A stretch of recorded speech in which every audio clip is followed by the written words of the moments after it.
Buongiorno, buongiorno, ben ritrovati con Focus TG. Partiamo dal calcio perché è stata una lunga notte di festa dei tifosi dell'Ane che ieri al Menti è tornato in Serie B. Davvero tanta gioia dei tifosi che hanno festeggiato lo storico avvenimento per tutta la notte, fino all'alba. Sul posto per noi ci sono Daniele Garbin e Simone Squarcina. A te, Daniele. Sì, buongiorno direttore, buongiorno ai telespettatori, confermo proprio, è stato difficile questa mattina riuscire a trovare ancora qualche locale aperto perché veramente i festeggiamenti sono stati tutta la notte e questa partita dopo la vittoria è esplosa la città, diciamo, veramente, perché i campanelli poi di persone che sono naturalmente esplosi, sono andati a festeggiare all'esterno, davanti per le strade, è veramente una specie di vittoria nazionale per la città che attendeva questo risultato. Con noi che siano orsi, insomma, un punto di riferimento della curva degli ultra sud, che insomma è questo locale è proprio anche un riferimento per i tifosi. Leggiamo questa mattina chiusi per Serie B. Sì, siamo in recupero. Ecco. Siamo in recupero. No, oggi c'è poca gente in giro. Ieri è stata la giornata della città alla fine. Mi avete trovato per caso perché sono venuto a sistemare i cocci, diciamo, della serata. È stata la serata della città, serata che aspettava 26 anni.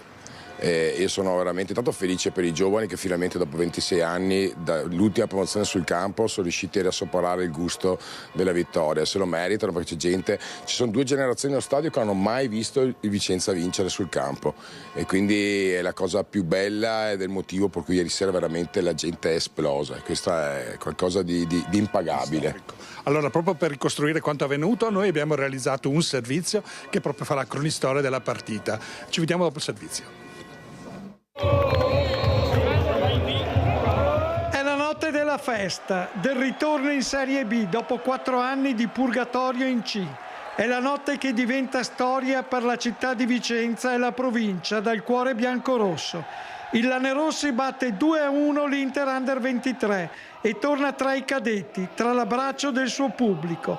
Al Menti è tutto pronto per la festa, oltre 12.000 tifosi, un'atmosfera da brividi e una squadra che entra in campo con la testa giusta. Il Lane parte forte, aggressivo, determinato a chiudere i conti. Il vantaggio arriva nel primo tempo, Capello trova il guizzo giusto di testa e sblocca la partita. È il segnale, il Vicenza c'è e non vuole fermarsi. Nella ripresa il raddoppio che fa esplodere lo stadio. Stuckler svetta e di testa firma il 2-0 su un bel cross di Zonta. È il gol della liberazione, quello che spalanca le porte della Serie B. Il Menti diventa una bolgia tra cori, bandiere e lacrime. L'Inter Under 23 prova a rientrare in partita e accorcia le distanze con Camatè. Ma ormai il destino è segnato. Il Vicenza controlla, resiste e porta a casa il risultato.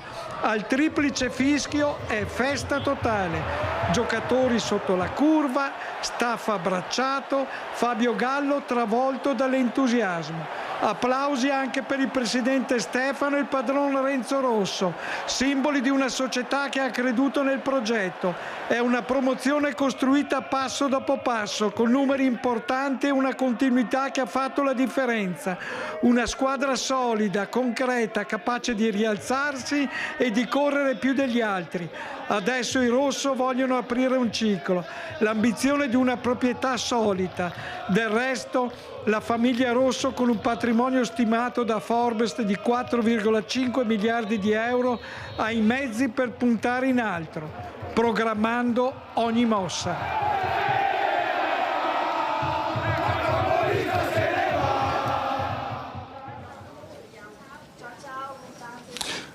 Allora, diciamo subito, questa festa hanno partecipato veramente tutti, anche diciamo, la Basilica Paldiana colorata con luci bianco-rosse, è stato naturale darsi appuntamento proprio lì perché è un simbolo della città che si è unita, che ha sofferto in questi momenti. Ci ha creduto proprio nella vittoria di ieri sera o per scaramanzia? No, vabbè, ieri sera era indifferente, sinceramente è da 2 giornate insomma, che si sapeva che questa promozione sarebbe arrivata. Logico che l'importante sarebbe stato per la città vincerla ieri sera per poterla festeggiare qua, che non andare magari settimana prossima a Meda. Sì, ci credevano tutti alla fine, ma io credo che fin dalla prima giornata del campionato in questa squadra si è visto qualcosa di diverso. già dalla partita di Coppa Italia a Padova, e visto che è una squadra diversa. È quasi una parola usata troppe volte, squadra operaia, ma è così, una squadra che ha dimostrato di compensare magari a dei livelli tecnici inferiori degli ultimi anni come qualità, con determinazione. Quindi è fin dall'inizio che la gente ha creduto in questa squadra e penso che siano stabilitati, insomma, questa promozione, sì. E quindi adesso non sono più solo i tifosi, è proprio una trasversale, insomma, la vicinanza alla squadra, soprattutto perché adesso si vede già più avanti, no? Sì, ma basta pensare che quest'anno a luglio abbiamo fatto il record assoluto di abbonamenti. Dopo 3 anni di delusioni, dopo praticamente 20 anni che non vinci niente, hai fatto il record di abbonamenti perché, ripeto, si è creata un'empatia quest'anno tra tutti gli ambienti che da anni non si vedeva, e questa è la cosa più importante alla fine. A proposito di speranza, è un momento storico della città, ovviamente con così uno slancio anche a ripercorrere la storia, no? Noi abbiamo raggiunto proprio al volo Federica Cappelletti, la moglie di Paolo Rossi, proprio per avere saluto. Ciao Federica. Ecco, proprio per questo, proprio per cercare di unire presente e passato, che ieri sera al Menti, ma anche non solo, erano qui. Allora, prima di lasciarci, salutiamo. Ciao Federica, e penso che questa vittoria sia anche per Paolo, infatti dopo se guardate anche su quel lato lì c'è anche il murale storico di Paolo Rossi. Va bene, allora vi lasciamo con le parole, dopo di questo pensiero un po' molto spontaneo della moglie, e da Vicenza per il momento è tutto, a voi. Arrivederci, grazie. Oggi è un giorno di sole, un giorno di sorrisi, del sorriso di Paolo per questo Vicenza che ha fatto benissimo, che dopo 4 anni torna in Serie B a 6 giornate di anticipo rispetto alla fine del campionato. Un Vicenza pieno di energia, il Vicenza che Paolo sognava di riveder giocare, per cui sono felice. Ieri sera ho avuto questo sussulto, proprio questa gioia che mi è esplosa dentro, e ho pensato a lui, ho pensato profondamente a Paolo, a quanto sarebbe voluto essere lì con la squadra, con i tifosi, con la società, con tutta Vicenza. Quindi sono felice, sono sicura che Paolo comunque era lì con la sua energia. Forza Vicenza. Grazie alla moglie di Paolo Rossi, che tiene vivo il ricordo di un grandissimo e indimenticabile campione. Restiamo a Vicenza del Vicentino, ma passiamo dalla festa alla tragedia. La donna che è stata accoltellata a Rettorgole di Caldogno e caccia all'aggressore fuggito dopo il ferimento. La caccia all'uomo, un nordafricano, prosegue finora senza esito. L'aveva aspettata sotto casa a Rettorgole di Caldogno, in via Linate, e quando lei era arrivata l'aveva aggredita con violenza, colpendola alla testa e alle spalle con un coltello. È successo domenica sera dopo le 23. Vittima una donna trentenne, soccorsa dai vicini e trasportata d'urgenza in ospedale. Le ferite sono serie, ma non è in pericolo di vita. La prognosi è comunque riservata per precauzione. Secondo una prima ricostruzione, l'uomo, l'ex compagno già destinatario di un provvedimento di allontanamento, si è presentato sotto l'abitazione attendendo il momento giusto per colpire. La giovane, sorpresa mentre rientrava, non ha avuto il tempo di difendersi. Determinante l'intervento dei residenti, allertati dalle urla della donna. I soccorsi sono arrivati in pochi minuti, mentre l'aggressore si dava alla fuga. I carabinieri hanno avviato immediatamente le ricerche, come detto, finora senza risultato. Il sospettato, un uomo di origine africana, aveva già mostrato comportamenti violenti in passato, tanto da portare all'intervento delle forze dell'ordine e dei servizi sociali. Una vicenda che riaccende i riflettori sulla violenza domestica e sulla difficoltà di prevenire escalation drammatiche. Serve maggiore tutela per le vittime, soprattutto quando ci sono segnali evidenti, ha commentato il sindaco Nicola Ferronato. Le indagini proseguono per rintracciare l'uomo, mentre la comunità di Caldogno resta sotto shock per un'aggressione avvenuta sotto casa in piena notte. Servizio di Ivano Tolettini, restiamo sul versante della violenza contro le donne. Un 38enne è stato arrestato per aver picchiato i carabinieri e in precedenza aveva minacciato l'ex compagna. Prima le minacce e l'aggressione all'ex compagna, poi la violenza contro i carabinieri. È finita in carcere la notte movimentata di uno sloveno di 38 anni di Schio. Tutto è iniziato quando la donna ha chiamato il 112 spaventata. L'uomo, ubriaco, l'aveva affrontata e minacciata. Sul posto sono intervenuti i carabinieri che lo hanno allontanato. Ma circa un'ora dopo il 38enne è tornato davanti all'abitazione dell'ex compagna, continuando a urlare e a suonare con insistenza il campanello. La donna, spaventata, ha chiamato di nuovo aiuto. Quando i carabinieri sono arrivati, l'uomo ha reagito con violenza, colpendo i militari e cercando di opporsi al controllo. È stato quindi arrestato per resistenza e violenza a pubblico ufficiale.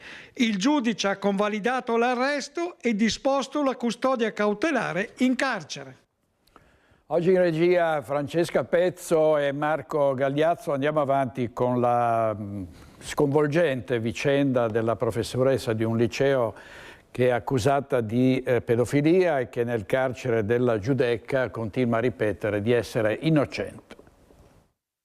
La nostra cliente contesta tutto quello che le viene addebitato e ci difenderemo nelle sedi opportune, ci sono gli elementi per farlo. Così l'avvocata Francesca Ottoni, che insieme alla collega Marta Labozzetta difende la 52enne trevigiana, insegnante in un istituto superiore di Treviso, arrestata insieme al compagno, un giornalista e manager di 48 anni, con le accuse di violenza sessuale nei confronti di minori, pornografia minorile, detenzione e accesso a materiale pornografico. La docente, rinchiusa in carcere alla Giudecca, sarà ascoltata nelle prossime ore dal GIP di Roma per l'interrogatorio di garanzia, così come il suo compagno in cella a Rebibbia. L'inchiesta della Procura Capitolina potrebbe però essere trasmessa per competenza territoriale a quella di Venezia. Da quanto emerso nel corso delle indagini, infatti, la docente avrebbe inviato via computer al compagno le foto della figlia minorenne dalla sua casa del centro di Treviso. Per questo motivo il fascicolo potrebbe essere riassegnato ai magistrati distrettuali competenti e non solo immagini rubate alla figlia, oggi sedicenne, ma anche quelle dei nipotini di 5 e 8 anni, figli del fratello, filmati, secondo l'accusa, mentre facevano la doccia o mentre, su sua richiesta, si toccavano le parti intime o si facevano toccare dalla zia che li aveva in custodia. E poi altro materiale ancora, perché nel PC esaminato dagli inquirenti dopo la denuncia partita dalle rivelazioni della figlia della 52enne c'erano foto e video anche di altri minori, che l'insegnante condivideva con il compagno, probabilmente collegato a una rete più ampia di scambio di materiale pedopornografico, visto che faceva parte di alcuni canali di messaggistica, Telegram, dediti proprio a questo, a cui erano collegati anche soggetti residenti all'estero. Lui che a lei scriveva: sto facendo pensieri perversi pensando a te che fai la babysitter ai tuoi nipotini, e la donna che rispondeva: mi fa impazzire condividerli con te. Un gioco aberrante tra i due. Tu mi hai dato incarichi e io ho rispettato le consegne, scriveva ancora la docente riferendosi agli abusi. Brava zia, prenditi cura dei nipotini, replicava il 48enne con sadica ironia. Un quadro che fa presupporre che la misura cautelare potrebbe non essere modificata dopo l'udienza di convalida, tanto che nell'ordinanza il GIP accenna al rischio di reiterazione del reato e di inquinamento delle prove. È fondamentale capire le modalità, capire la tipologia dei reati, intervenire immediatamente ovviamente per arginare queste due persone, e questo ci fa capire quanto dobbiamo lavorare sul tema della prevenzione. Bene che questa giovane ragazza se ne sia accorta e immediatamente ha fatto la cosa fondamentale da fare in questi casi, che è denunciare immediatamente il reato. Una vicenda che apre molti fronti di approfondimento, dice Semenzato, perché il lavoro da fare per contrastare abusi e diffusione di materiale pedopornografico è ancora molto. Minori esposti allo sconfinato palcoscenico delle piattaforme social, dark web, l'online produce in continuazione buchi neri in cui si annidano i reati. Qui non è solo una questione di pedopornografia, è tutta la conseguenza, perché poi quelle foto immesse nel sistema aumentano il desiderio di altri soggetti di vederli, quindi è una catena terribile che va assolutamente arginata, e la tempestività e la denuncia sono fondamentali. Servizio di Lina Paronetto, adesso andiamo in diretta a Conegliano da Lucio Zanato per un tentato scippo in pieno centro e in pieno giorno. A te, Lucio. Sì, buongiorno direttore, buongiorno ai telespettatori di Rete Veneta. Sì, tentato scippo in pieno giorno ieri pomeriggio a Conegliano, però un tentato scippo, permettimi di dirti, fatto da sprovveduti, perché solo uno sprovveduto fa un tentativo di scippo nell'area con maggiore densità di telecamere, per cui diciamo che il suo scippo è stato ripreso almeno da 7-8 angolazioni. Ora siamo qui con il comandante Malabaccia della polizia locale interforze, quindi non solo di Conegliano ma dell'area, proprio perché raccontiamo un po' questa vicenda. Ieri pomeriggio una ragazza stava passeggiando lungo la via principale di Conegliano, più o meno all'altezza della sede di Unicredit, aveva la borsa sulle spalle, si è sentita tirare pesantemente verso terra, strattonare perché c'era qualcuno che voleva portargli via la borsa. Lei ha avuto la prontezza dei riflessi di resistere, ha cominciato a urlare e a quel punto che è successo? Sì, a quel punto le persone si sono tutte voltate e quindi questo già è un fattore positivo, perché un malvivente che vede gli occhi puntati su di lui sicuramente desiste quando la situazione si mette male. Quindi complimenti alla ragazza intanto che ha avuto questa prontezza di riflessi di resistere innanzitutto e anche di reagire chiamando aiuto e urlando. Naturalmente la cosa più importante è che chi era intorno ha dato una descrizione dell'aggressore e questo ha permesso alle pattuglie presenti sul territorio di identificare diversi ragazzi, perché appunto dalla descrizione sembra si tratti di un ragazzo anche giovane. I ragazzi sono stati identificati adesso con la visione delle telecamere che stiamo fornendo ai carabinieri, perché ricordo appunto sono i carabinieri di Conegliano che sono intervenuti e che stanno conducendo l'indagine. Noi diamo solo la nostra collaborazione appunto con le pattuglie presenti sul territorio per l'identificazione dei soggetti e poi con le immagini di videosorveglianza per trovare la corrispondenza di colui che ha commesso il fatto materiale con le persone che poi sono state identificate. Insomma, non poteva scegliere il posto peggiore per fare un tentativo di scippo, visto che c'è tutta questa... Poi c'è chi dice, questa però a livello politico, che magari qualche pattuglio in Borghese occorrerebbe maggiormente. Lei cosa dice? Voi ne avete già tanta di gente in giro per il centro di Conegliano ogni giorno, mi pare? Sì, noi pattuglie sul centro cittadino ne abbiamo. Ricordo che a Conegliano, oltre alla polizia locale, che magari è più presente come polizia di prossimità, ma ci sono i carabinieri, ci sono i colleghi anche della Polizia di Stato, il Commissariato di Pubblica Sicurezza e anche la Guardia di Finanza. Quindi diciamo gente che controlla il territorio ce n'è. Sul discorso delle pattuglie in Borghese, quelli sono dei servizi mirati, però non sempre si riesce a individuare i soggetti, anche perché in questo caso erano degli sprovveduti, però insomma chi agisce per professione riesce anche a individuare il personale in Borghese. Poi i servizi in Borghese si fanno in contesti diversi, quindi così tanto per citare un esempio, magari puoi mettere una pattuglia in Borghese quando c'è la giornata di mercato che è molto affollata e quindi anche quelli che sono in Borghese riescono diciamo a infiltrarsi bene tra i clienti del mercato ed evitare gli scippi, o più che altro là sono borseggi, ecco, fatti con destrezza più che scippo vero e proprio, mentre in questo caso già le pattuglie che girano sul territorio ritengo anche che siano sufficienti. Poi naturalmente non si può essere in tutti i punti del territorio nello stesso momento, quindi si tratta anche di avere un pizzico di fortuna, cioè trovarti nel momento giusto al posto giusto. Ma quando non ci siamo noi comunque ci sono gli occhi elettronici che ci danno un supporto non indifferente. E allora proprio per questo, direttore, rubo un altro minuto perché c'è l'altro fatto di cronaca, ovvero sabato sera pare una gara clandestina lungo la strada che da Conegliano porta a Pieve di Soligo in località Crevada, all'altezza per chi conosce, all'altezza della rotonda Vettoretti, e lì c'è stato un incidente, una macchina che aveva fuori strada viene colpita, 8.000 euro di danni, la persona che finisce in ospedale, una macchina che fugge. Anche qui sprovveduti, perché lì che cosa avete? Sì, anche là ci sono diversi sistemi di videosorveglianza, ma non solo, ci sono anche i varchi di lettura targhe e quindi è più facile insomma identificare i veicoli, specialmente i veicoli che si danno alla fuga. Quindi l'appello che noi lanciamo, al di là che si possa classificare il fatto come una bravata oppure che effettivamente sia un incidente, è quello di non attendere che noi arriviamo a identificare la persona e quindi a bussare alla porta, perché, ripeto, essendoci una missione di soccorso, l'illecito è penale e quindi è molto pesante.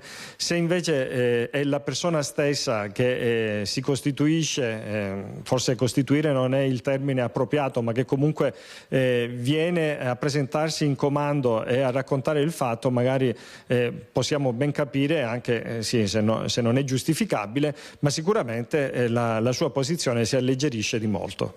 Grazie comandante, a te la linea, direttore. Lucio, grazie, ne approfitto per ricordare il tuo nuovo talk domani in diretta su Antenna 3 alle 21, record di ascolti, grande successo per una nuova trasmissione del gruppo Media Nord-Est. Grazie Lucio, grazie molte. Lucio Zanatto in diretta da Conegliano. Vediamo una notizia dal Gazzettino che riguarda sempre la violenza giovanile. Studente afferrato per il collo dal compagno, 16enne cade a terra e rischia di morire soffocato. Le mamme parlano di ragazzi sotto shock. E sulle violenze tra giovani torniamo a Bassano del Grappa da Vanessa Banzatto, perché c'è una grande mobilitazione dopo le aggressioni al centro studi. A te Vanessa. Dopo gli ultimi episodi di violenza che si sono verificati al centro studi, tra aggressioni, risse e quant'altro, è stato necessario convocare un tavolo di lavoro proprio qui in municipio, attorno al quale si sono seduti, oltre al sindaco e agli assessori, anche i dirigenti scolastici, i rappresentanti dei genitori, le forze dell'ordine. Con me il sindaco di Bassano, Nicola Finco, a cui chiedo proprio come le pare sia andato questo incontro. Diciamo che è andato molto bene, ci siamo focalizzati sui punti critici proprio del centro studi, ma anche su una serie di iniziative e di misure che possiamo mettere in campo nei prossimi mesi. Allora, prima di tutto chiederò un incontro al prefetto e al questore proprio per fargli presente la situazione del centro studi, che è una situazione che già loro conoscono, ma noi abbiamo il bisogno e la necessità che sia un centro studi presidiato sempre e costantemente fino alla fine dell'anno scolastico. Uno, per prevenire fatti come quelli che abbiamo visto di recente, ma anche per garantire maggiore sicurezza ai tantissimi bravi ragazzi che lo frequentano quotidianamente, perché non possono essere ostaggio di queste bande, seppur insomma di un numero limitato di ragazze, ma che terrorizzano l'intero centro studi. Poi, come sindaco, mi sono preso l'impegno assieme anche all'assessore Bizzotto di portare la tematica sul tavolo d'ambito, quindi perché non sia solamente un problema di Bassano ma di tutti i comuni del territorio, in quanto il centro studi è una città nella città. Ogni giorno noi accogliamo circa 10.000 ragazzi che arrivano da tutto il territorio. C'è la volontà anche di trovare delle risorse per rafforzare la figura dello psicologo all'interno di ogni singolo istituto, che può essere un elemento importante soprattutto per aiutare i ragazzi, e quindi anche un maggiore coordinamento tra le forze dell'ordine. E poi abbiamo dato anche la disponibilità ai presidi di organizzare proprio delle mattinate ad hoc, sia per informare i ragazzi ma anche i genitori su tutti i temi legati al bullismo, alle baby gang, ma anche alle conseguenze da un punto di vista giudiziario, perché quando un ragazzo commette determinati reati, anche se è minorenne, può veramente incorrere in un percorso giudiziario veramente pesante. Quindi vogliamo fare anche un'opera di prevenzione importante. Tra l'altro un appello che è stato lanciato proprio dai genitori, nello specifico è stato che tutto quello che è venuto fuori, che è emerso in questo tavolo, non resti una lettera morta, ma venga davvero reso concreto.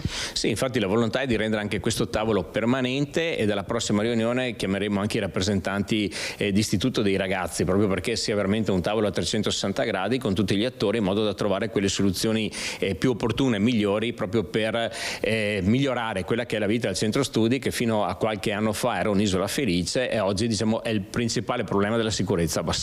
Anche perché hanno detto non ha senso che chi viene a scuola arrivi con la paura.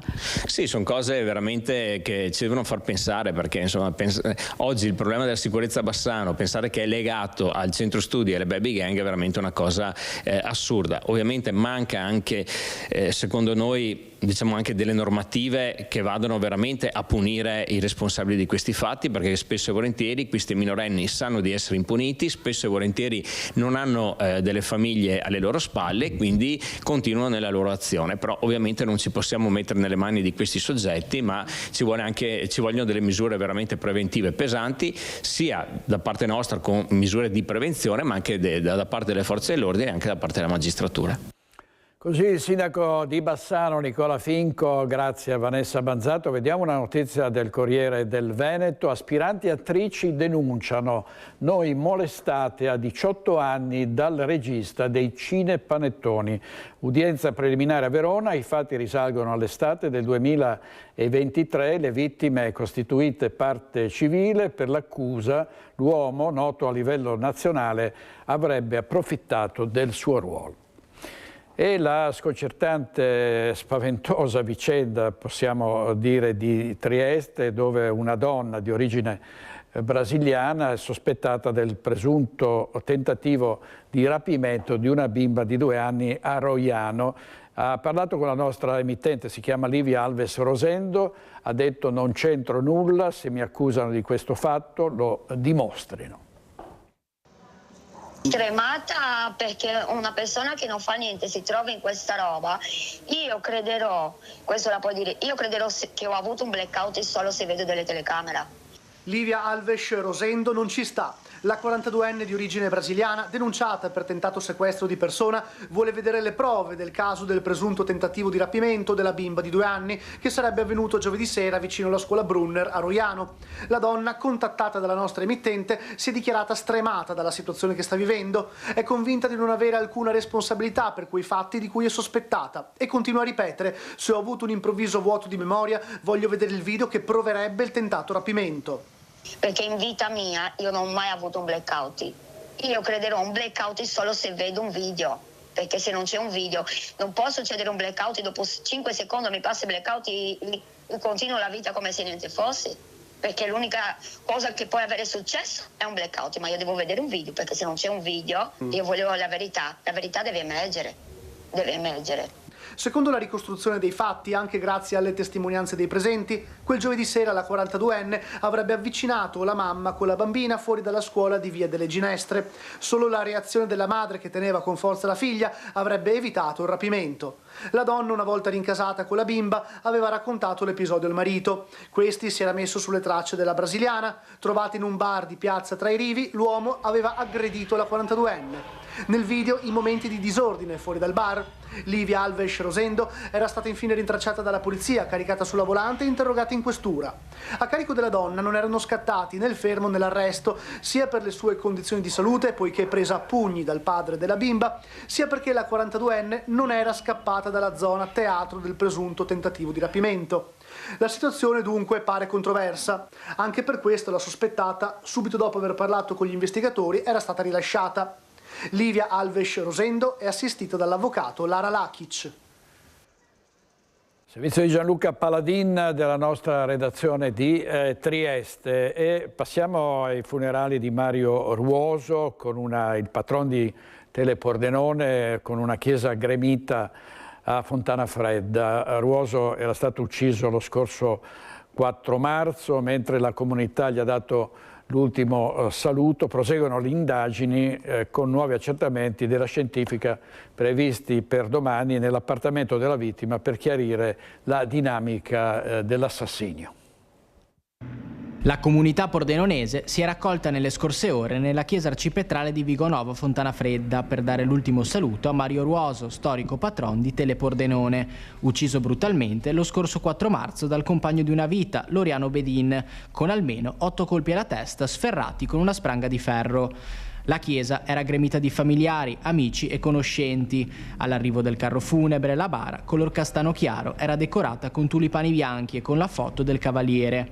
Poi la cerimonia, che ha ricordato una figura molto conosciuta in città, accompagnata da una frase ripetuta tra i presenti: nessuno merita una fine così. Intanto le indagini proseguono. L'avvocato difensore di Bedin, Giorgio Mazzuccato, ha dichiarato che il suo assistito si troverebbe ancora in stato confusionale e non ricorderebbe nulla dell'omicidio. Mercoledì sono previsti nuovi accertamenti sull'auto di Bedin e sul suo ufficio in centro a Pordenone, anche con l'uso del luminol. Novità importanti riguardano anche l'appartamento della vittima in via del Porto a Porcia. La polizia scientifica tornerà infatti nell'attico al 7° piano per ulteriori rilievi, utili a ricostruire la dinamica dei fatti. Secondo una loro prima ricostruzione, l'aggressione sarebbe avvenuta nell'atrio dell'abitazione mentre Ruoso stava chiudendo la porta, ma le tracce di sangue si trovavano solo all'interno dell'appartamento, una discrepanza che lascia ancora diversi dubbi. Alcuni condomini infatti avevano raccontato alla nostra emittente di aver sentito quella mattina una lite molto accesa tra Ruoso e Bedin, sfociata poi nel massacro. L'avvocato Mazzuccato invece potrà accedere ai locali solo dopo gli accertamenti previsti mercoledì da parte della scientifica. Servizio di Federico De Rossa della nostra redazione di Udine. Vediamo adesso l'omicidio, il duplice omicidio Fioretto. Tanti anni fa il movente del duplice assassinio fu un'insolvenza di 25 milioni di euro di una conceria veronese. Lo scrive il giudice istruttore nella sentenza che condanna il killer all'ergastolo. Ci sono voluti 35 anni per la soluzione di uno dei più inquietanti misteri della cronaca nera vicentina. L'avvocato Piero Fioretto e la moglie Mafalda Begnozzi vennero trucidati a Vicenza la sera del 25 febbraio 1991 per questioni economiche legate al salvataggio della conceria veronese Valdalpone, oberata da debiti per 49 miliardi di lire dell'epoca. Lo scrive il GUP Antonella Crea nella sentenza con cui ha condannato all'ergastolo Umberto Pietrolungo, 59enne calabrese legato al clan 'ndranghetista Muto, uno dei due killer. A incastrare Pietrolungo il DNA su un guanto e una pistola recuperati dalla polizia. Secondo il giudice, l'avvocato Fioretto, come consulente legale dell'imprenditore Bruno Mastrotto di Arzignano, aveva organizzato un incontro nel suo studio nel dicembre 1990 con i vertici di una conceria milanese per convincerli a non salvare il gruppo conciario veronese Valdalpone, a un passo dal fallimento. A volere il salvataggio, invece, era la conceria Italian Leather di Bari, che voleva finanziare il concordato stragiudiziale rimborsando il 50% dei debiti della Valdalpone. Mastrotto era contrario perché Valdalpone operava sotto costo e c'erano molti lati oscuri all'operazione. I killer, quel 25 febbraio, attesero Fioretto sotto casa alla sera. Tra gli assassini e l'avvocato c'era stata una discussione. Un testimone sentì Fioretto dire che avrebbe chiamato i carabinieri. Poi gli spari nel piazzale del condominio di Contrattorretti, coincisi con l'arrivo della signora Begnozzi, in soccorso del marito. Il movente del delitto, dunque, per il giudice è la crisi aziendale della Valdalpone. Mio fratello fu ucciso dalla mafia, ha più volte ripetuto Giampaolo Fioretto, perché si opponeva a operazioni economiche inquinate. Servizio di Ivano Tolettini, che aveva seguito il caso tanti anni fa come cronista del giornale di Vicenza.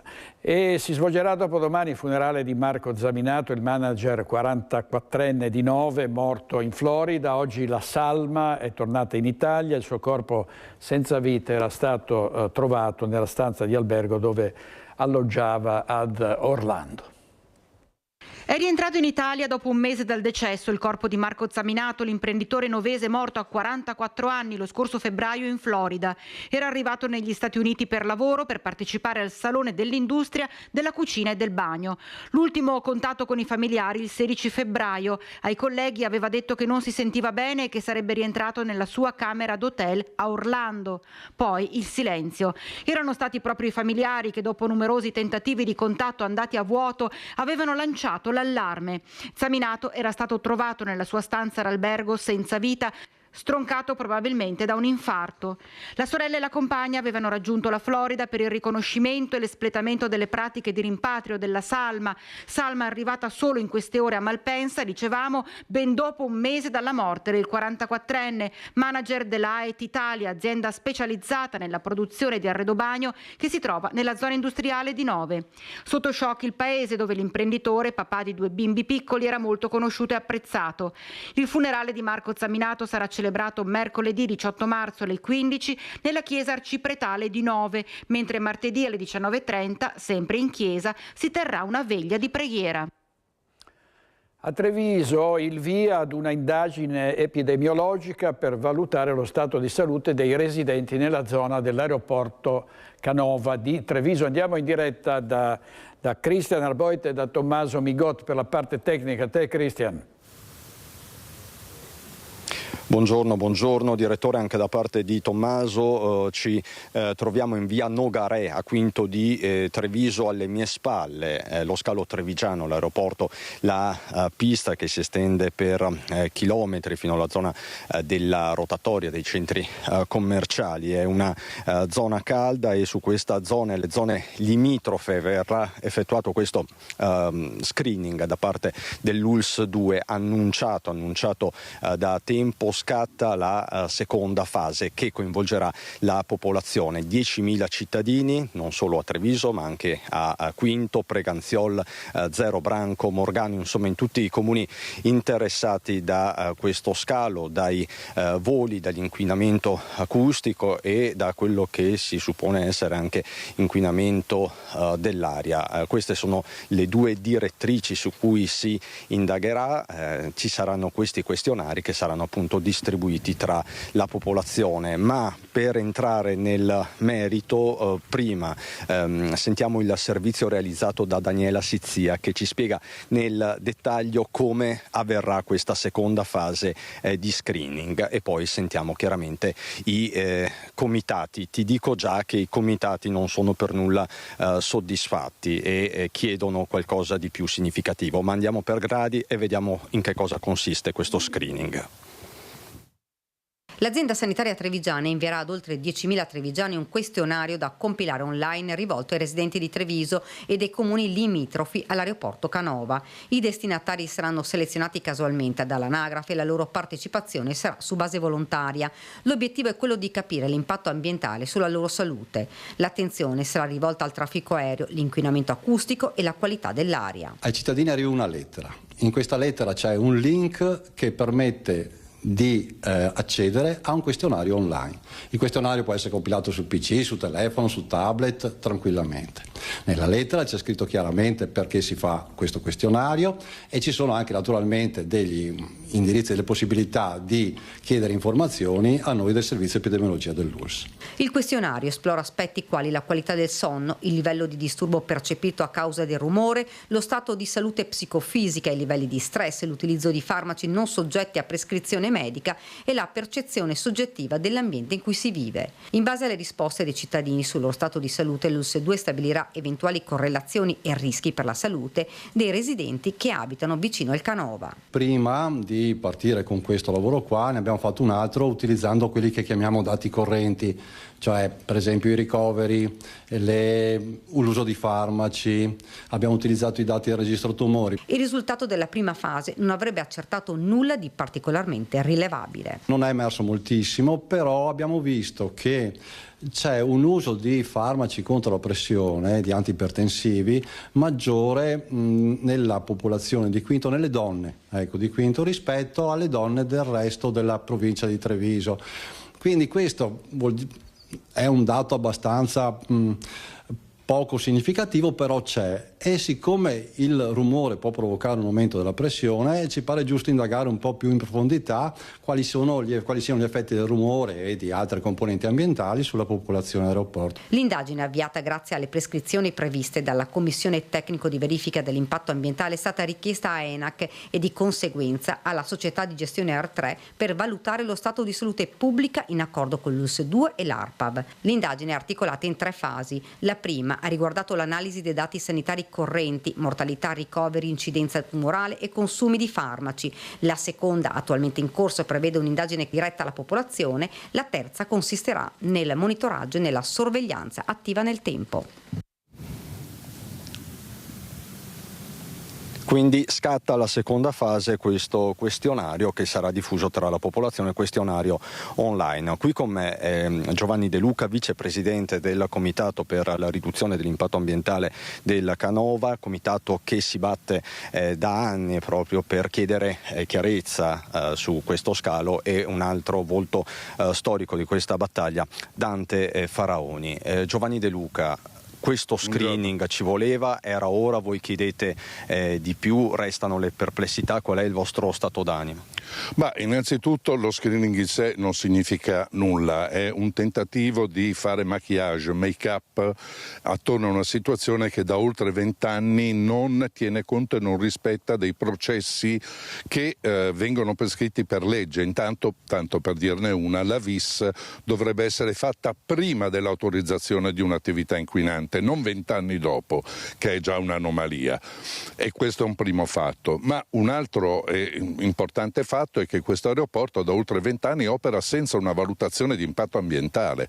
Ora io chiedo, quale attività commerciale, dal bar al ristorante, se non avesse i bagni o gli aspiratori potrebbe operare senza un rispetto delle normative e delle leggi?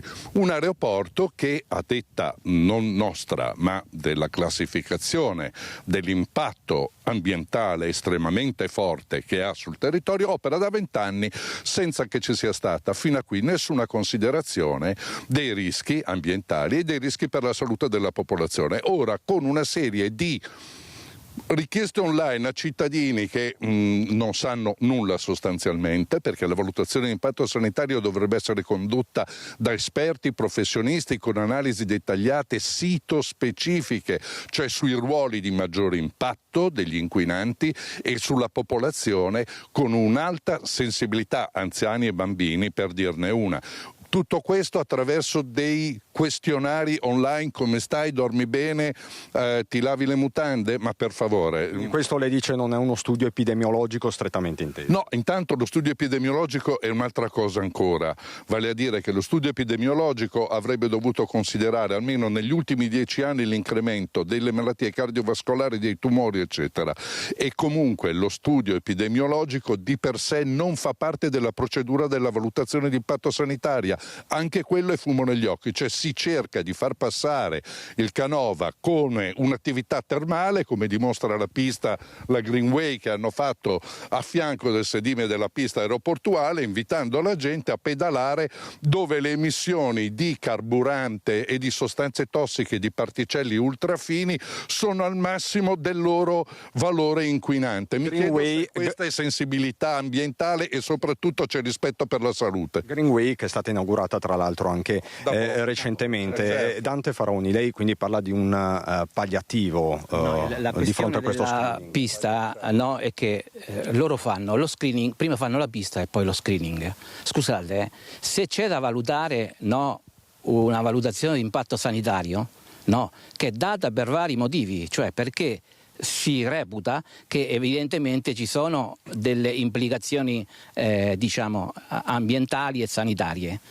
Allora, se questo è il problema, perché per legge che si danno queste indicazioni, non vedo perché da 20 anni a questa parte le autorità preposte, anche le autorità locali, non hanno dato mai risposta. Noi conviviamo con un aeroporto che è fuori legge da più di 20 anni.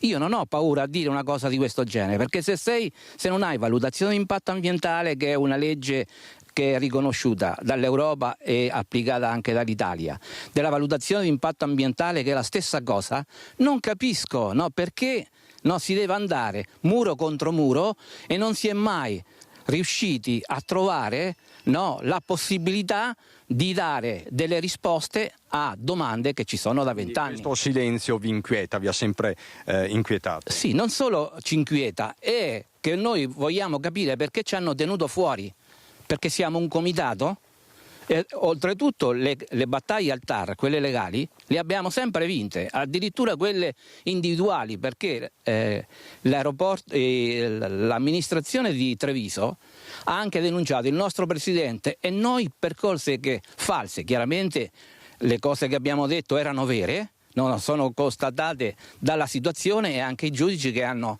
È una vicenda che si trascina da tanto tempo. 20 anni, da oltre 20 E che sarebbe ora che le autorità locali, no, incominciassero a considerare come una cosa di tutti, non come una cosa di qualcuno e quindi degli interessi di qualcuno. Dibattiamo, no? Invitateci una sera a una vostra trasmissione, ci confrontiamo noi, saremo arrabbiati, però le cose le sappiamo, siamo arrabbiati perché 20 anni di risposte negative. Esasperati. De Luca, in 5 secondi le chiedo proprio un appello. Sì. Cosa si sente di dire? Una beffa? Ma inoltretutto è una beffa, perché non credo che i cittadini del Veneto sappiano anche quale sia, perché non si riesce a capire, il contributo regionale che viene dato pro capite a questi viaggiatori a supporto di Ryanair. Noi sappiamo che Ryanair senza contributi delle regioni, delle zone dove opera, non potrebbe neanche operare, perché sarebbe sempre in rosso. Quindi con le tasse dei veneti si finanzia di fatto un'attività che incide sulla salute gravemente e sull'ambiente. Qui siamo in un parco regionale, non siamo in una zona qualsiasi, è all'interno di un sedime di un parco regionale, finanziato e voluto con l'appoggio dell'Europa. Quindi su questo c'è da meditare, lei dice De Luca. Grazie Giovanni De Luca, grazie Dante Faraoni. Da Via Nogaré è tutto, direttore. Questo il clima, quindi i cittadini non sono per nulla rassicurati di fronte a queste novità che emergono dall'ULSS 2, o perlomeno il comitato che da anni si batte per chiedere chiarezza non è affatto rassicurato. Per il momento ti dicevo è tutto. Con Tommaso Migot da Quinto di Treviso ti restituisco la linea. Grazie molte a Christian Arboit, e ovviamente la richiesta di essere ospitati in una delle nostre trasmissioni, in particolare a Focus, è ovviamente accolta. Intanto vediamo anche la truffa ai danni dell'Ater a Monselice, una condanna a 6 anni per gli ultimi 2 imputati nel processo che ha coinvolto 19 persone. Si chiude il cerchio sull'indagine partita nel 2021 che aveva portato alla luce una truffa da 480.000 euro ai danni dell'Ater di Padova. Al centro un dipendente infedele della sede di Monselice, un ragioniere che, quarantenne all'epoca dei fatti, dopo essere stato scoperto si era tolto la vita. In 6 anni, dal 2015 al 2021, l'uomo, che doveva fare i conti con una dipendenza dal gioco, aveva sottratto alle casse dell'ente la cifra attraverso falsi rimborsi a falsi inquilini. Per farlo aveva usato una rete di prestanomi che di fatto avevano solo messo a disposizione i loro conti correnti per far transitare il denaro. Per 19 persone, al termine dell'indagine condotta dalla Guardia di Finanza dopo una denuncia presentata dal presidente dell'Ater Padova Tiberio Businaro, è scattato il processo. 13 hanno scelto il rito abbreviato e patteggiato una condanna a 1 anno, 4 sono state assolte. Per gli ultimi 2 imputati residenti a Monselice, giudicati per via ordinaria, è arrivata la condanna a 6 anni per il reato di riciclaggio. Servizio di Chiara Gaiani, il boom dei prezzi di energia e carburanti in seguito a quanto sta accadendo in Medio Oriente, oltre che quelli in arrivo sui prodotti di largo consumo, è stato uno dei temi toccati dal ministro degli esteri e vice premier Antonio Tajani nel corso di un suo punto stampa a Trieste. Sentiamo. Ma dobbiamo fare in modo che non ci sia speculazione, dobbiamo fare in modo di cercare di calmierare i prezzi. Il governo è al lavoro per trovare delle soluzioni, ce ne sono tante di ipotesi, compresa quella di intervenire sulle accise mobili, compresa la possibilità di utilizzare l'IVA che aumenta a causa dell'aumento dei prezzi per poi permettere di tagliare le accise. Vediamo quali sono le soluzioni più utili per abbassare i prezzi e credo che nel giro di qualche giorno ci saranno delle risposte concrete, perché la situazione è in continua evoluzione. Governo Meloni al lavoro per il contenimento dei prezzi, in parte già schizzati alle stelle sul fronte carburanti ed altri con prospettati imminenti aumenti. Parla chiaro il ministro degli esteri Antonio Tajani a Trieste per l'evento collegato al trentennale dell'iniziativa centroeuropea, sottolineando poi le storture collegate all'immediato rincaro delle tariffe di diesel e benzina ai distributori italiani in conseguenza alla guerra in Medio Oriente. L'aumento dei prezzi, che a volte non ha significato perché ancora non c'è il blocco del petrolio, perché ci sono tutte le riserve del mese scorso, si dovrebbe cominciare a aumentare il prezzo semmai all'inizio del mese successivo se non arriva il petrolio. Anche ad Amsterdam bisogna lavorare per mettere un tetto e questo lo può fare l'Europa. Quanto al conflitto in atto in Iran e alle operazioni di esercito e marina militare italiana, il vice premier ha chiarito la posizione del paese circa agli ambiti di intervento. Non siamo parte della guerra, non intendiamo essere parte della guerra, siamo assolutamente convinti che la questione dello Stretto di Hormuz debba risolversi per via diplomatica, quindi faremo di tutto perché possano esserci colloqui che portano a una soluzione del problema, anche perché è un problema che riguarda il mondo intero. Per quanto riguarda la libertà di navigazione, continueremo ad essere impegnati nelle missioni Aspides e Atalanta con la nostra marina militare, ma rimarremo nel Mar Rosso per permettere al traffico marittimo italiano di continuare a passare attraverso Suez e poi andare verso Oriente. Saremo naturalmente presenti anche al largo di Cipro per garantire la sicurezza di un paese europeo che è stato attaccato senza alcun motivo.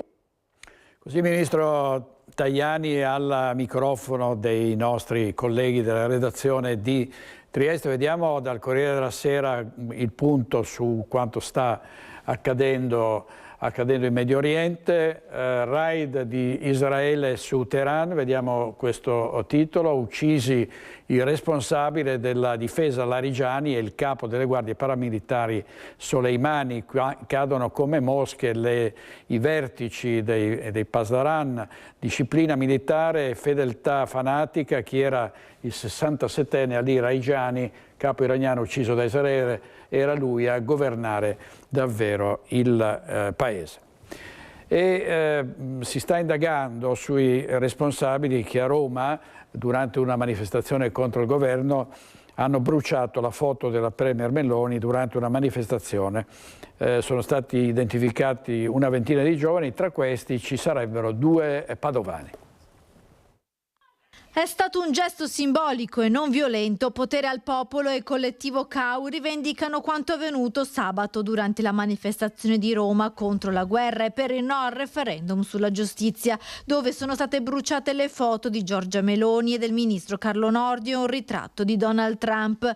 2 ragazzi padovani del collettivo auto-organizzato universitario sono stati identificati dalla Digos di Roma. Insieme a loro anche un terzo manifestante di Napoli è stato identificato dalla polizia. Una manifestazione molto partecipata che forse non sarebbe arrivata oltre il silenzio mediatico se non fosse stata per questa azione, un'azione che rivela come il governo abbia paura dell'opposizione reale che abbiamo portato in piazza assieme a tante altre organizzazioni questo sabato, un governo che quindi pur di nascondere una possibile disfatta al referendum di questo weekend ha deciso di costruire questo caso mediatico alimentando il clima di repressione che abbiamo già visto con il nuovo decreto sicurezza. Per i 3 giovani in queste ore potrebbe scattare la denuncia, mentre proseguono le indagini per identificare gli altri responsabili attraverso l'analisi delle immagini.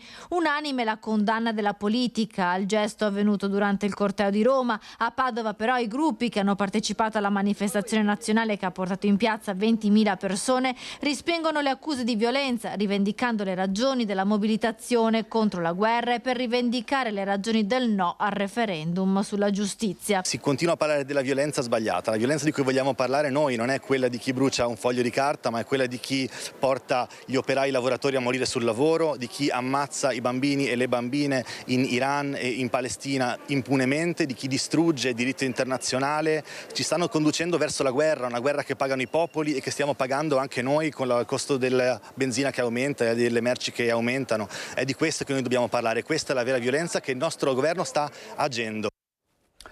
Adesso andiamo a Feltre in diretta da Tiziana Bolognani e dal nostro operatore Stefano Bozzi, perché il Consiglio Generale della CISL di Belluno Treviso è stata l'occasione per fare il punto sulle crisi industriali e sugli altri problemi legati anche alla guerra in corso. C'è anche lo spopolamento. A te Tiziana. Sì, direttore, grazie. Parlavi della guerra poco fa, lanciando anche le ultimissime dai siti. Al mio fianco la segretaria generale nazionale della CISL, Daniela Fumarola, qui a Feltre oggi per partecipare al Consiglio Generale di CISL Belluno Treviso, e certo i contraccolpi del conflitto internazionale si ripercuotono, e già lo sappiamo, e si sentono sulle aziende, sulle famiglie, nel mondo del lavoro, e CISL ha chiesto a tal proposito un incontro al governo. Questo è un momento che si vive con grande preoccupazione, vero Fumarola? Sì, perché pensiamo che le ricadute negative di questa situazione internazionale possano mettere in difficoltà ancora una volta le imprese e di conseguenza il lavoro, le famiglie, le persone più fragili, per cui stiamo seguendo con molta attenzione le attività del governo. Abbiamo chiesto questo incontro auspicando di poterlo avere in tempi brevi, perché vogliamo insieme costruire delle strategie, delle risposte per arginare gli eventuali ulteriori effetti negativi. Effetti negativi che già nel territorio bellunese si sentono, e chiaramente per altri motivi. In primo luogo la denatalità, lo spopolamento e poi le crisi aziendali. Non esistono ricette magiche, lo sa bene la CISL, lo sanno bene le organizzazioni che si occupano di seguire i lavoratori, e però c'è una legge sulla partecipazione sulla quale in questo momento si punta molto, proprio perché potrebbe essere la chiave di volta anche per la risoluzione dei grandi problemi che attanagliano questo territorio e tanti territori che condividono con Belluno le stesse problematiche. Sì, sicuramente nei luoghi di lavoro, nelle imprese, la partecipazione ha funzionato per gestire anche meglio crisi importanti, e in questo territorio purtroppo ce ne sono, ma partecipazione anche come capacità dei territori e quindi dei cittadini, di tutti i corpi sociali, delle istituzioni, di trovare soluzioni condivise che possano essere poi messe a disposizione delle persone. Noi abbiamo molto investito sulla legge 76 raccogliendo 400.000 firme, ora bisogna attuarla e bisogna soprattutto fare in modo che venga conosciuta non come una legge impositiva, ma come una legge che dà l'opportunità appunto di gestire di più e meglio le imprese, di gestire di più e meglio i territori. E poi diciamolo anche Fumarola, ci sono i problemi legati per l'appunto al mondo delle imprese, al mondo del lavoro, al fatto della denatalità. Tra pochissimo scadono i termini per la progettazione del PNRR. Il vostro è un appello chiaro e diretto. Sì, noi diciamo che bisogna arrivare alla scadenza, che è giugno, con una grande alleanza. Noi pensiamo che bisogna lavorare tutti insieme su un patto, il patto della responsabilità, che non deve prima di tutto vanificare i risultati che il Piano Nazionale di Ripresa e Resilienza ha portato in termini di investimenti, nuova occupazione, ma deve poi dare una prospettiva più lunga al Paese, anche alla luce di questa situazione internazionale che lo mette a maggior ragione in crisi. Unire le forze significa partire dal lavoro, un lavoro ben strutturato, dignitoso, un lavoro sicuro, contrattualizzato, per poi allargare, diciamo, l'interesse al tema della sanità, della previdenza, che sono temi che uniscono il Paese. Io ringrazio la segretaria generale nazionale di CISL, Daniela Fumarola. Durante il Consiglio generale è stata presentata anche una ricerca che fa proprio il focus relativamente ai dati che emergono e che sono sufficientemente preoccupanti in provincia di Belluno. Ve ne daremo conto nei nostri notiziari. Per il momento da Feltre è tutto. Direttore, ti restituisco la linea. Grazie Tiziana Bolognani e per la parte tecnica Stefano Bozzi. E adesso andiamo a Marcon, dove c'è uno sciopero dei dipendenti di Amazon. In diretta Edi Caliman. A te, Edi. Marcello Salvitani, Filta CGIL Venezia, davanti allo stabilimento Amazon di Marcon. Perché questa mattina? Perché noi è da circa un mese che siamo andati in trattativa con l'azienda che è in appalto per la distribuzione di Amazon qui nel veneziano, che è Fox Capital, e abbiamo fatto le nostre rivendicazioni, che sono delle rivendicazioni contrattuali, le abbiamo scritte, le abbiamo dette, però purtroppo la dirigenza di questa azienda qua pare non ascoltarci, fa dei piccoli e timidissimi passi, un passo avanti e 2 passi indietro, non vuole assolutamente riconoscere la CGIL come sindacato, tant'è che addirittura fa anche delle discriminazioni sia di genere nei confronti della nostra delegata sui turni, su tutta una serie di questioni, e noi le abbiamo dette e più volte espresse, insomma. Per cui noi andiamo avanti, abbiamo fatto questa giornata di sciopero che, lo ricordo, è onerosa per le lavoratrici, per i lavoratori, cioè non è gratis, quindi ci rimettono salario appunto per denunciare questa cosa qua. Noi chiediamo che la capofila, cioè Amazon, ponga rimedio a questa cosa qua. Noi non ce l'abbiamo assolutamente con chi comunque crea impresa, però l'impresa va creata con determinati canoni, come per esempio si fa in tante altre parti. Quindi noi assolutamente chiediamo che vengano rispettati anche dei patti nazionali, dei contratti di secondo livello che ci sono a livello nazionale e che questa azienda per esempio non rispetta assolutamente. Cioè, per esempio, c'è uno fra tutti, c'è il discorso che le lavoratrici e i lavoratori si presentano al lavoro per fare il giro di distribuzione giornaliera, gli viene annunciato giorno stesso per giorno stesso dall'azienda che non possono lavorare quel giorno perché non c'è merce da portare in giro, oppure si sono organizzati in determinata maniera. Amazon riconosce appunto nell'accordo nazionale che queste lavoratrici debbano essere risarcite e quindi non si può togliere una giornata di ferie, permessi, rolle e quant'altro, e invece l'azienda fa l'opposto, cioè quindi toglie queste giornate addirittura di riposo ai lavoratori, insomma. Quindi non è assolutamente giusta questa cosa qua. Poi dopo c'è un discorso sulla turnazione e sulla possibilità che viene data ad alcune persone non iscritte al sindacato di scegliersi i giorni di lavoro e di non lavoro, questi sono dei part-time verticali, e invece se uno è iscritto al sindacato, alla CGIL nella fattispecie, non gli viene data nessuna possibilità. Anna Donnarumma, delegata CGIL per Amazon qui a Marcon, state denunciando anche oggi con questa vostra presa di posizione di fatto di fare sciopero, anche di informare i vostri colleghi che stanno partendo con i furgoni. Cosa state cercando di fare? Qual è il vostro intento principale? Il nostro intento è appunto far capire anche a chi non si è voluto iscrivere, proprio per il clima di terrore che è stato creato dal titolare dentro l'azienda, far capire anche a loro il perché lo stiamo facendo, perché comunque sono diritti che riguardano tutti loro, non solo noi.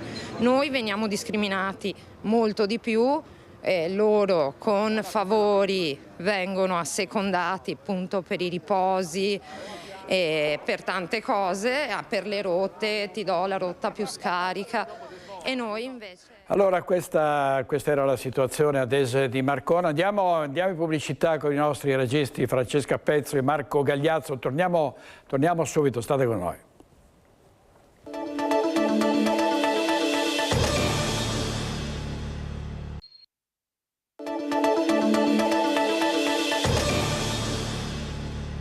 Gli anziani sempre nel mirino di ladri e di truffatori. Andiamo a Padova in diretta perché un anziano è stato derubato su un tram. Marta Zatta, te Marta. 9 colpi in 3 giorni, proprio qui alla fermata del tram, alle nostre spalle a Ponte Vigo d'Arzere, ci troviamo a Padova. L'ultimo episodio ha riguardato un 78enne di Borgoricco, Livio Carraro, che mentre stava obliterando il biglietto del tram in mezzo a moltissime persone è stato derubato del suo portafoglio, un atto avvenuto in realtà in pochissimi istanti. Livio non ha fatto in tempo ad accorgersi appunto che lo stavano derubando del suo portafoglio, dove all'interno aveva all'incirca 250 euro, ma la cosa più importante aveva le foto delle figlie e della moglie di quando erano giovani, quindi insomma lo sconforto anche di aver subito una cosa del genere. Appunto è il 9° colpo in 3 giorni che avviene proprio dove ci troviamo in questo momento. Livio si è subito recato a far denuncia ai carabinieri di Campo San Piero, ma ascoltiamo le sue parole, il racconto insomma di quel momento. Tornando a casa, diciamo, erano circa l'una, neanche mancava 10 circa l'una. Salendo in tram era abbastanza pieno, sono salito io e mia moglie, sono andato per timbrare i cartellini, ma era anche un po' come si dice difficoltà perché c'era tanta gente. Timbrato il cartellino, mi sposto e una signora bionda si alza dal sedile che era poco lontana e mi dice le manca qualcosa? Ma questa qua mi ha preso per un altro, me l'ha ripetuto, ma le manca qualcosa perché erano borseggiatori. No, ho detto, ma nel momento che dicevo di no ho guardato anche il borsellino c'era, però c'era già la cerniera aperta. Ho messo la mano dentro e buonanotte suonatori. Cosa le hanno portato via? Ha portato via il portafoglio con i documenti, avevo del denaro, qualche foto della famiglia, diciamo. Foto alle quali era legato comunque? Sì. Ero legato perché erano mia moglie, ancora quando eravamo giovani, e quello delle figlie. Cos'è che le fa più rabbia di tutta questa situazione? La rabbia è che non ci sono controlli. Non ci sono controlli, quei pochi controlli arrivano, non so, nelle fermate, arrivano su perché mi è capitato. Quando sono le porte del tram, 3, 4, 5, uno per porta e salgono, poi basta. Secondo me i controlli non funzionano così, ci deve essere una salita e una discesa. Quando sali devi firmare il biglietto e con una persona incaricata che guarda chi entra. Perché quelli non avevano neanche il biglietto, quelli che vanno su e giù. Adesso lei si è rivolto ai carabinieri? Sì, sono andato a fare denuncia e adesso corro per i documenti. Tanta amarezza. Mucho. Intervista di Marta Zatta, adesso ho una storia che vi riproponiamo perché è una storia commovente, toccante, una 14enne che si era schiantata in auto e sembrava destinata a restare in stato vegetale per sempre. I genitori non si sono arresi, hanno insistito perché la si continuasse a curare. Questa figlia a un certo punto ha riaperto gli occhi. L'intervista di Nicola Zanetti. Comincia a riconoscerci, ci ha chiamato per nome, mamma e papà. Sentirsi richiamare mamma o papà è una cosa che da prima che sembrava che non ci fosse nessunissima speranza di risveglio, a sentirsi soltanto dire quelle due parole è stata una cosa meravigliosa. La voce si spezza per un istante, ma gli occhi di Marco sono quelli di un papà che vive un presente e guarda a un futuro fatti di speranza. Una parola che 7 mesi fa era difficile da pronunciare, perché per arrivare all'oggi bisogna riavvolgere il nastro e tornare a un pomeriggio drammatico di fine estate. 28 agosto 2025 lungo La Gordina a Sedico nel Bellunese, dove l'auto della famiglia veneziana formata da Marco Righi, la moglie Claudia e la figlia Lisa di 14 anni si trova coinvolta in uno schianto terribile. Un incidente nel quale è proprio Lisa, addormentata sul sedile del passeggero, ad avere la peggio. Gravissime lesioni, soprattutto alla testa. La corsa in ospedale, la battaglia per la vita nella terapia intensiva dell'ospedale di Treviso. I medici riescono a salvarla, ma dopo un mese di coma, quando viene trasferita in pediatria, arriva la notizia ferale. Quando era appena uscita dalla terapia intensiva, ci avevano dato questa terribile notizia: non c'è speranza. E praticamente nostra figlia sarebbe rimasta in uno stato vegetativo permanente, che non c'era nessun modo per cui lei si potesse risvegliare. Si può immaginare, dopo una notizia del genere, c'è stata disperazione. Un macigno impensabile, insostenibile per tutti. Marco e Claudia però non si arrendono. Abbiamo detto qua, se molliamo noi, molla anche nostra figlia, e noi non possiamo farlo. E quindi, nonostante ci avessero dato questa terribile notizia, in cuor nostro eravamo sicuri che non era così. È una cosa difficile da spiegare, ma è arrivata questa convinzione. E allora la battaglia per Lisa va avanti. Viene trasferita all'ospedale di Vicenza, a seguirla l'unità spinale e gravi cerebrolesi guidata dal dottor Gianettore Bertagnoni. E lì è avvenuto questo miracolo. Dopo una decina di giorni che eravamo presso l'ospedale di Vicenza, ci sono stati dei primi segnali di risveglio. Una cosa insperata. All'inizio è anche un semplice movimento di un dito, però quel movimento del dito è stata una enorme speranza che si è accesa immediatamente. Poi gli occhi che si aprono lentamente e quelle parole che valgono più di tutto: mamma e papà. Nostra figlia ha cominciato un percorso di risveglio lento ma costante e che sta continuando. È sempre incerto l'esito, però intanto c'è. Mesi durissimi nei quali Marco e Claudia non sono stati soli. La forza ce l'ha data il sostegno di tantissime persone che hanno contribuito sia con fatti e anche con la preghiera, e insieme a noi si è unita tutta una comunità. Abbiamo iniziato con il patriarca, si è collegato con la terapia intensiva e ha pregato che si ripresentasse ancora una volta la certezza e in qualche modo anche la forza di poter ritrovare Lisa. La preghiera è stata unanime di tutta la parrocchia, e in tutte le occasioni, in tutti i momenti, la preghiera per noi è stata la forza necessaria per riprendere il cammino. Preghiera e medicina in questo caso vanno di pari passo. Non è una contraddizione, quindi? No, non è una contraddizione. I medici devono fare tutto quello che è possibile indubbiamente fare, e la preghiera diventa l'intercessione, diventa la forza per poter superare anche questi momenti. La strada è ancora lunga, ma papà Marco e mamma Claudia sono accanto alla loro Lisa, che ha da poco compiuto 15 anni, e lanciano un messaggio ai tanti che purtroppo vivono situazioni come queste. Non mollare mai, anche quando sembra tutto perso, come ci hanno detto anche a noi, non c'è nulla da fare, e questa parola è pesante, non mollare mai la speranza. Servizio interviste del nostro caporedattore centrale Nicola Zanetti. Andiamo in pubblicità e poi parleremo del teatro di cittadinanza. A tra poco.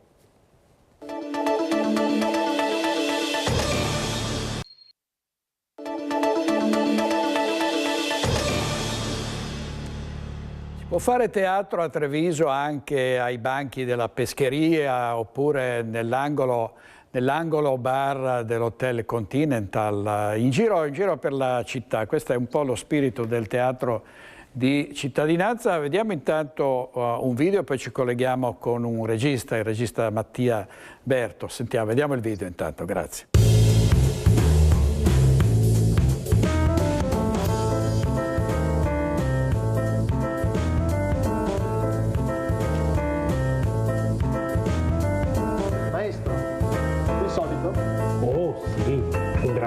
cittadinanza.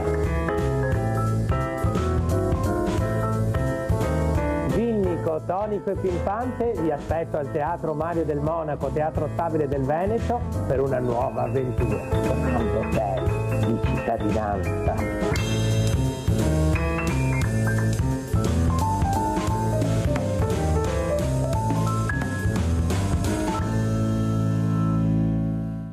Gran Hotel di Cittadinanza in collaborazione col Teatro Stabile del Veneto. Ringraziamo il regista Mattia Berto che ha ideato questo progetto. Buongiorno Berto, buongiorno.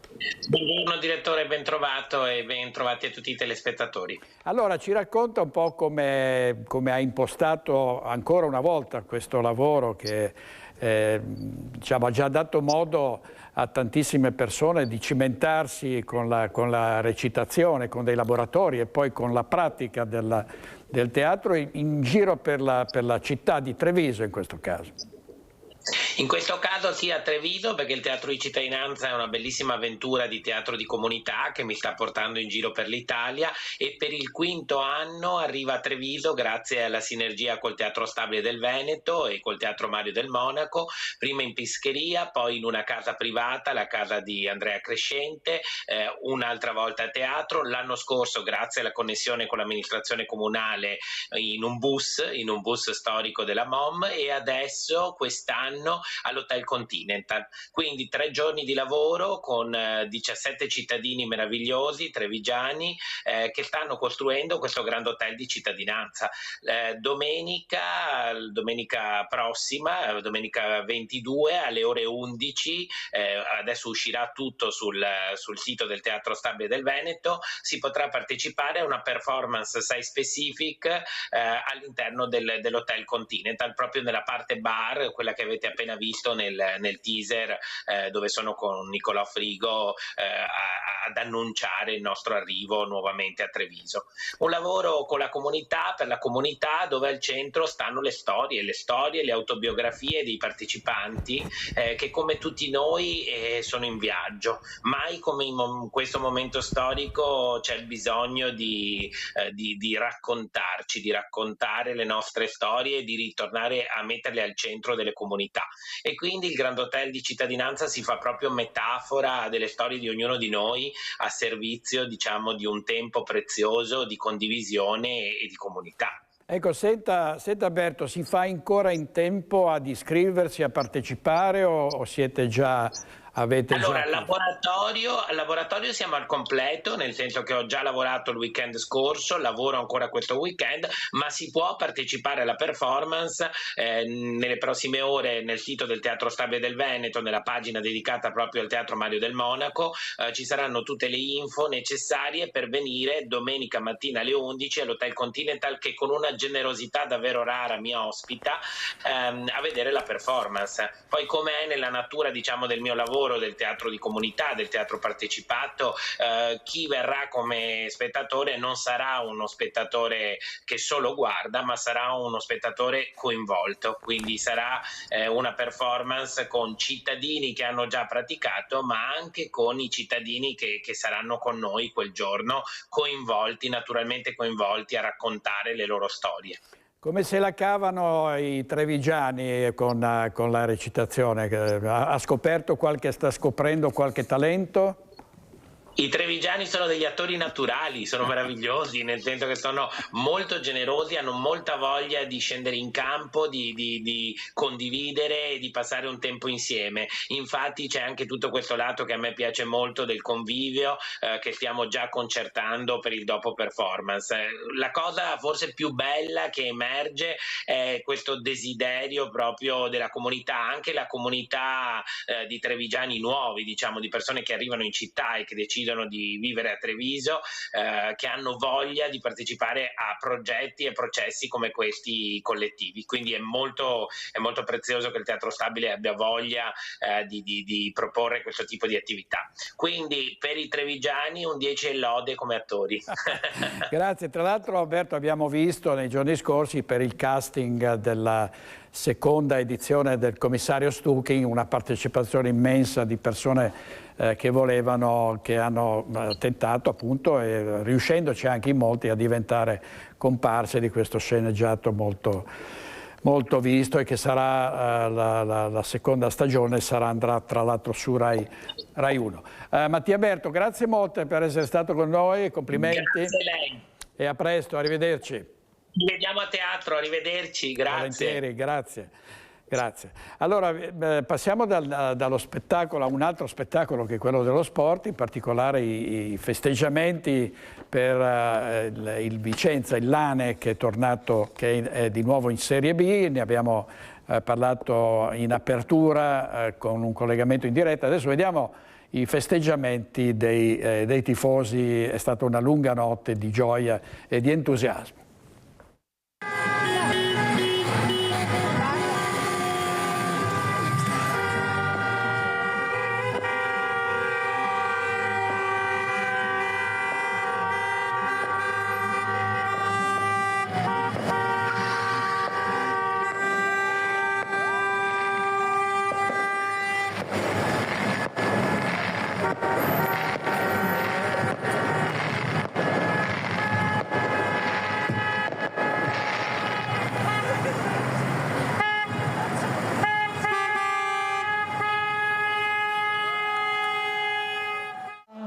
La capolista se ne va, la capolista se ne va, e se ne va, la capolista se ne va, la capolista se ne va, la capolista se ne va, e se ne va, la capolista se ne va, la capolista se ne va. La capolista se ne va.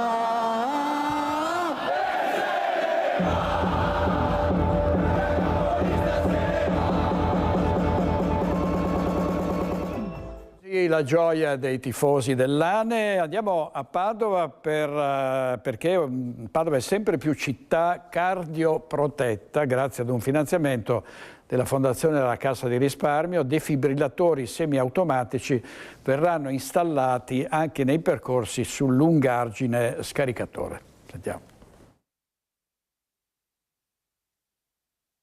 8 anni, un infarto in piazza Cavour. I passanti chiamano il 118. Guidati dai sanitari del SUEM, uno fa il massaggio cardiaco, l'altro vola nel negozio Zara a 2 passi e prende il defibrillatore. La donna all'arrivo dell'ambulanza è sveglia e soprattutto viva. Una donna fortunata perché solo 7 persone su 100 nel mondo sopravvivono. Il progetto di Padova Città Cardioprotetta mira proprio a questo, rendere la sopravvivenza possibile. Per questo la collaborazione tra Comune e Fondazione Cassa di Risparmio e Fondazione Ometto punta ad aumentare il numero di questi strumenti semplici da usare, lo spiega il direttore del 118. Siamo in una situazione in cui in tutto il mondo non esistono dei sistemi di emergenza preospedalieri in grado di arrivare in 2-3 minuti sul luogo dell'evento, per cui la prima arma che abbiamo è quella dell'utente che chiama, dell'infermiere della centrale operativa che risponde. Quindi l'infermiere è in grado di fornire le istruzioni pre-arrivo, quindi far fare la rianimazione cardiopolmonare anche a chi non l'ha mai fatta, a far prendere un defibrillatore che abbiamo mappato nella centrale operativa attraverso un software, farlo utilizzare precocemente, anche senza aver fatto dei corsi. Questo dell'obiettivo di città cardioprotetta ci è sembrato veramente un target molto bello e raggiungibile. Quindi ci siamo subito dati da fare per trovare il giusto coordinamento. 200 i defibrillatori sparsi nella città di Padova, 27 quelli che il Comune ha installato tra scuole, argini e musei, a cui si aggiungeranno i 4-5 che saranno posizionati intanto sul lungargine scaricatore. Il progetto va avanti, stiamo pensando alla viabilità, stiamo pensando a un'altra parte in qualche modo degli argini, stiamo cercando soprattutto di coordinare quelle che sono le donazioni che arrivano dai privati su questo tema, perché abbiamo bisogno che i defibrillatori siano in qualche modo di una stessa tipologia, che ne venga finanziata anche la manutenzione, e c'è bisogno in qualche modo di un coordinamento per il posizionamento strategico. Se non è necessaria la formazione per l'utilizzo, saper usare la macchina aiuta. Abbiamo il 10 aprile un corso presso il Tennis Club di Padova, sempre in collaborazione col 118 SUEM, corso BLSD con certificato regionale. È fondamentale diffondere la cultura della prevenzione anche già dai ragazzi, che già da 13 anni possono salvare una persona con 2 mani. Quindi io ci credo molto e il mio bambino non si è salvato, ma molte persone si salvano e quindi cavalco questa grande onda della prevenzione. Servizio di Chiara Gaiani, restiamo in tema perché 500 volontari tra i 50 e i 70 anni partecipano a un altro progetto, Primavera del Cuore, supportato da un tour divulgativo nell'area metropolitana con tappe a Mestre, Marcon, Mirano, Mogliano Veneto e Preganziolo. Fare sinergia tra eccellenza clinica, istituzioni del territorio e mecenatismo bancario per combattere la principale causa di mortalità al mondo, la cardiopatia ischemica. È l'obiettivo di Primavera del Cuore, il progetto di screening cardiovascolare gratuito rivolto alla popolazione dell'area metropolitana di Venezia.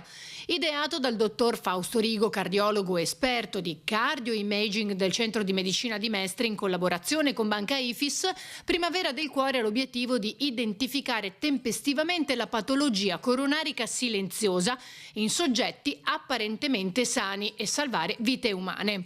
È un progetto innovativo dedicato agli over 50, ha dichiarato Rigo, ben schedulato, che include esami del sangue multiparametrici e un'approfondita visita cardiologica con particolare attenzione all'arteriosclerosi. In caso di ulteriori approfondimenti ci sarà una presa in carico del paziente e la consegna di un referto consultabile anche dal fascicolo sanitario. È importante però rivolgersi anche ai giovani e alle donne che dalle indagini epidemiologiche condividono il rischio con gli uomini del 50% anche su questa patologia. I volontari devono essere soggetti asintomatici e in apparente buona salute, priorità d'accesso, persone con familiarità per malattie cardiache e almeno un fattore di rischio come colesterolo, diabete, ipertensione o fumo, o soggetti senza familiarità ma con almeno 2 fattori di rischio. Le prestazioni sono completamente gratuite poiché sostenute da Banca Ifis. E questo è il servizio di Ilaria Marchiori. Vi leggo tra pochissimo gli ospiti di Focus di questa sera. Intanto vediamo 2 notizie tra pochissimo perché c'è ancora della pubblicità, ma vabbè, la vediamo comunque tra un secondo con Francesca Pezzo e Marco Gagliazzo. Soldati italiani sotto le bombe in Kuwait, 5 militari del 51esimo stormo nella base di Ali al-Salem e poi una bambina morsa da una vipera in Lessinia, finisce ricoverata. Fate attenzione con il caldo, l'uscita dal letargo è anticipata, è avvenuto in Lessinia, quindi nel Veronese. Gli ospiti di questa sera a Focus: Corrado Cortese, Alessandro Lotto, Morena Martini, Leonardo Padrin, Enzo Siviero, Mattia Veronese, Cristina Zanini e Cristian Zara. Grazie per averci seguito fin qui. Ai nostri registi Francesca Pezzo e Marco Gagliazzo, buona giornata. Arrivederci.